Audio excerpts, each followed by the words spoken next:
ये सरकार एक परीक्षा नहीं करा सकती। इसकी क्षमता इतनी है कि जिसके स्वयं सर्वोच्च हमारे शिखर पे बैठे हुए लोग जिसके मुखिया हों उसकी परीक्षा न हो पाए। यूजीसी नेट की परीक्षा आखिर क्यों स्थगित की गई? इसका मतलब सरकार अक्षम है। और सरकार के लोग चूंकि जो पहले की परीक्षा हुई हैं उनमें सब सरकारी तंत्र शामिल है, तो इसलिए कहीं ऐसा ना हो जाए कि इसमें भी कुछ गड़बड़ी हो जाए तो परीक्षा स्थगित। वहाँ पे लीक करा के पेपर छात्रों के भविष्य से खिलवाड़ किया गया और यहाँ इसको स्थगित करके छात्रों के भविष्य के साथ खिलवाड़ किया जा रहा है। ये सरकार पूरी तरह छात्रों और युवाओं के हित को रक्षा करने में असमर्थ है।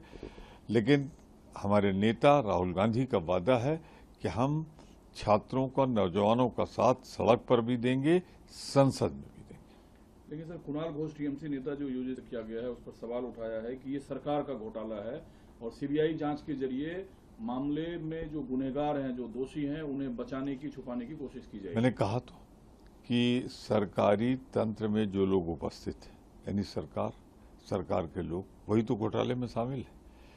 तो उनको बचाने के लिए तो सीबीआई जांच करा रही, और उनको बचाने के लिए नहीं, कर्मचारियों को जो सर्वोच्च स्तर पर बैठे हुए हैं उनको बचाने के लिए सीबीआई जांच की जा रही है। अब सर्वोच्च स्तर पर मंत्री, प्रधानमंत्री कार्यालय सब तो है।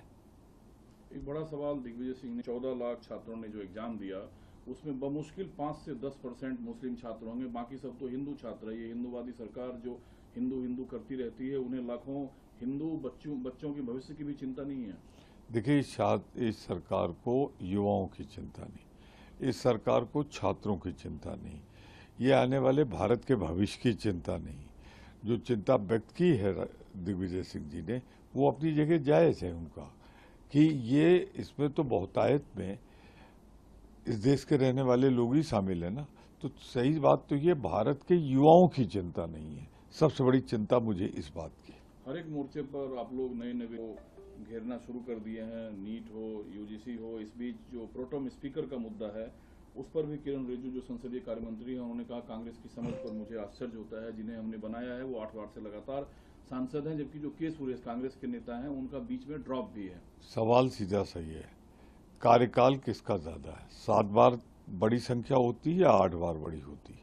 तो जो आप बना रहे हो मुश्किल से 2-3 दिन 4 दिन चलेगा। इनके पास कोई ऐसा शक्ति नहीं होती। सरकार इतना डरी हुई क्यों, घबराई हुई क्यों है? लोकतंत्र में विश्वास क्यों नहीं करती? परंपराओं पे क्यों नहीं चलती?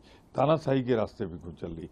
8 बार के निर्वाचित हमारे सुरेश जी हैं और 7 बार के निर्वाचित भातृ जी हैं, तो 8 वाले को क्यों नहीं बनाया? इसका जवाब देंगे। गणित आती कि नहीं आती उनको, गिनती आती कि नहीं आती? फरवरी 2024 था पर्चा लीक विरोधी कानून, उसे आनंद फानंद में लागू किया गया है, जिसमें हैवी पेनल्टी और सजा का प्रावधान है। क्या सरकार अपना फेस सेविंग करना चाह रही है या इसके जरिए वाकई नकेल कसेगा? मेरा कहना सिर्फ ये, कानून बना देना काफी नहीं है, कानून का पालन हो। इसमें तो विपक्ष नहीं था ना, सरकारी एजेंसी थी, सरकारी कर्मचारी थे, सरकारी तंत्र थे और उनके दल से जुड़े हुए लोग ही तो उन संगठनों में बैठे हैं। शिक्षा के जितने